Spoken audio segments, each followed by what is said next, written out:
Level 1. The Journalist. You're 24.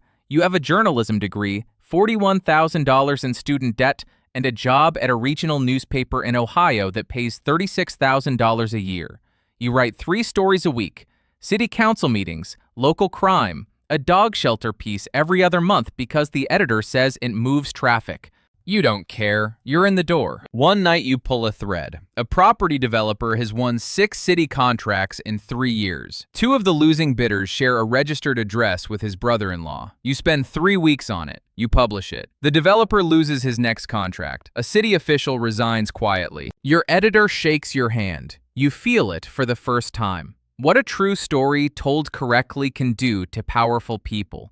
You want more of that feeling. What you don't understand yet is that feeling is a door. Doors open both ways. Level 2. The Climber. You're 27, New York, segment producer at a national cable news network. You learn the truth fast.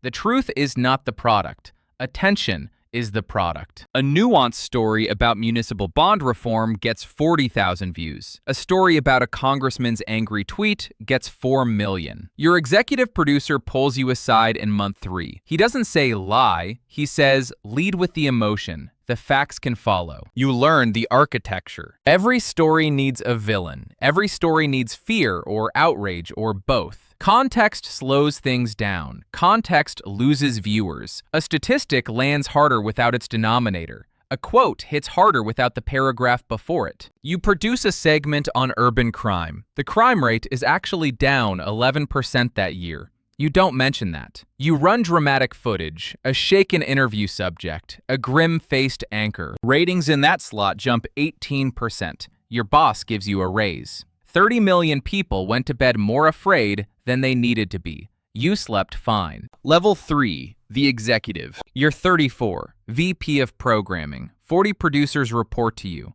You don't write stories anymore. You decide which stories exist. A pharmaceutical company runs 3 minutes of advertising in your primetime slot. An investigative piece into that company's drug pricing lands on your desk. Solid, well-sourced. The kind of story your 24-year-old self would have died to publish. You kill it. Not loudly. You ask for more sourcing. Then more.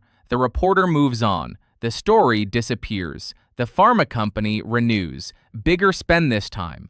A politician is pushing media regulation that threatens network consolidation. He's a problem. You run 3 weeks of primetime coverage on an old expense report and a disgruntled staffer. Nothing fabricated. Nothing complete either. By week 3, his approval rating is down 9 points. The bill loses co-sponsors. No one told you to do this. You didn't need to be told. The patients who couldn't afford that drug are still paying full price. You bought a house in the Hamptons. Level 4. The Owner. A private equity firm calls. They're acquiring a struggling media group, 3 TV stations, 2 newspapers, a digital platform. They want an operator. They offer you equity. You're 41. You say yes. You cut costs immediately. You close 2 newspaper bureaus. You gut the investigative teams. Investigations are expensive and slow. Breaking news is cheap and fast. You pivot the digital platform toward high-engagement content. Outrage, celebrity, politics framed as sport. Traffic doubles in 8 months. You make your first political call. The governor of a state where you operate is pushing a regulatory change affecting your licenses. You arrange lunch. Friendly, professional. You offer favorable coverage before November. Nothing signed, nothing written. He wins. He tables the regulation. You understand something now that most people never will. Media isn't just a business, it's leverage, and you've only just started using it. Level 5. The Kingmaker. You own a national cable channel, a podcast network, a newspaper in the capital with genuine political reach. Politicians call you now, not the other way around. They come to your office, they come to your home, they sit across from you and they pitch themselves.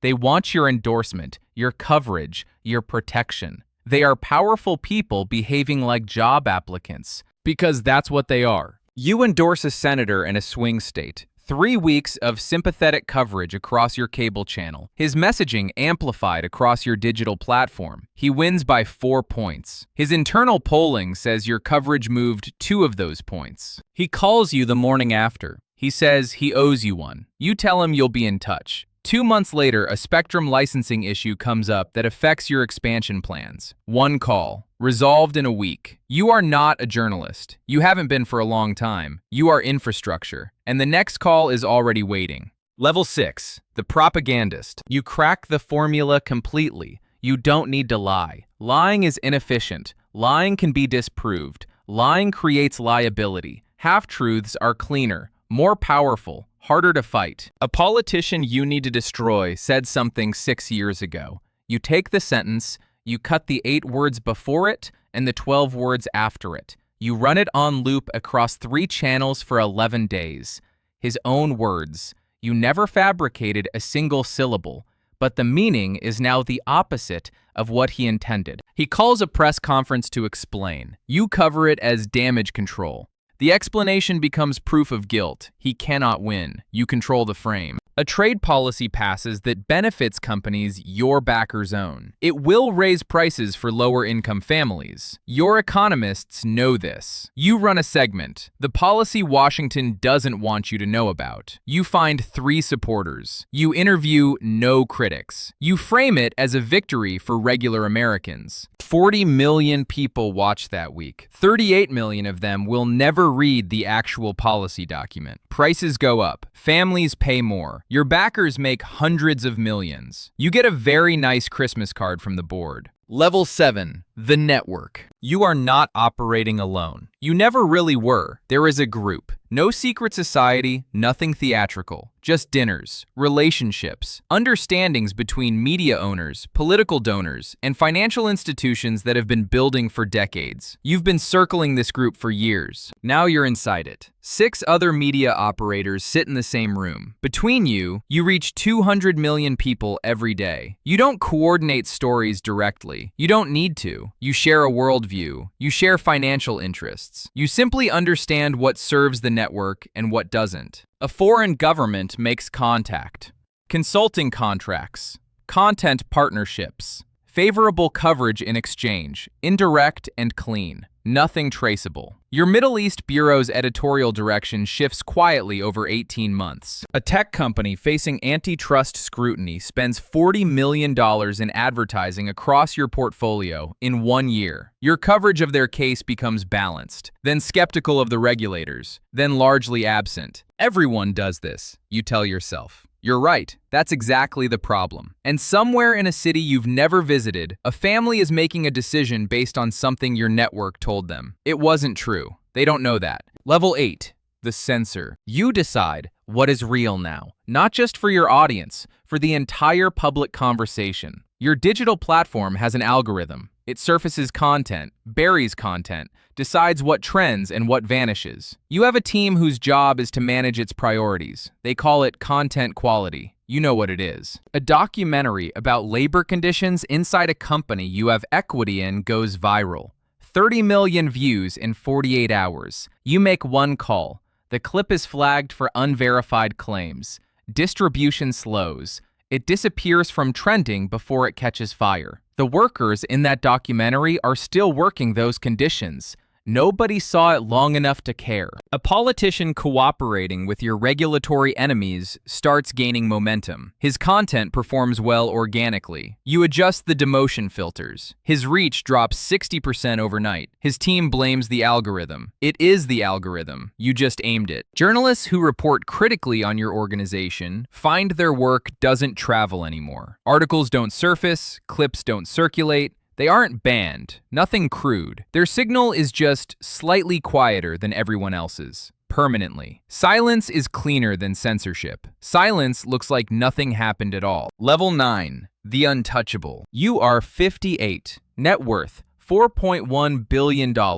Your empire reaches 340 million people across television, radio, digital, and print. You have equity in 2 major political action committees. Your foundation funds journalism schools. You help train the next generation of reporters to see the world through a particular lens. You call it philanthropy. Federal investigators have opened inquiries into your organization 3 times in the last decade. All 3 closed quietly. The first investigator was offered a senior role at a lobbying firm. He took it. The second found key witnesses suddenly unavailable. The third ran into jurisdictional delays that lasted 2 years, by which point the political environment had shifted and the inquiry lost its urgency. You donate to both political parties, enough to both that you have a relationship with whoever wins. Senators return your calls within the hour. Presidents have visited your home. One called you before announcing a cabinet pick, not to ask permission, just to let you know first. You haven't given an interview in 6 years.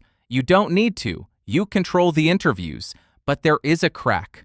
Small, almost invisible, and cracks, you know better than anyone, are where the light gets in. Level 10, The Reckoning. It starts with a 24-year-old. She works at a rival outlet. Small operation, no resources. She has a source inside your organization who has been keeping records for 4 years. She has the foreign government payment documents, real ones, clean chain of custody. She publishes on a Tuesday. You make the calls. You always make the calls. Her editor is contacted. A legal threat arrives within 48 hours. 12 lawyers, maximum pressure, maximum pain. But something is different. The story is already moving. 17 outlets pick it up before you can contain it. A congressional committee announces an investigation. The foreign government denies everything publicly, which confirms everything privately. Your own journalists, the ones who still remember why they started, begin asking questions in the hallways. One of your anchors goes on air. She reads a statement that isn't yours. You watch it happen in real time on the monitor in your office. You have spent 30 years deciding what the world sees. You shaped elections, buried truths, amplified fears, silenced critics, built a machine so large and so embedded in public life that most people don't know it exists. And now, a 24-year-old with a source and a laptop is pulling the thread. Your phone doesn't stop. Lawyers, board members, senators whose careers you built, calling quietly to ask how bad this is going to get. Allies who will be unavailable by the end of the week. You look out the window at the city below. 40 million people will watch your channels tonight. They will see whatever you decide to show them. For the first time in 30 years, you don't know what that is. You built the most powerful lying machine in human history, and the one thing it cannot do is save you.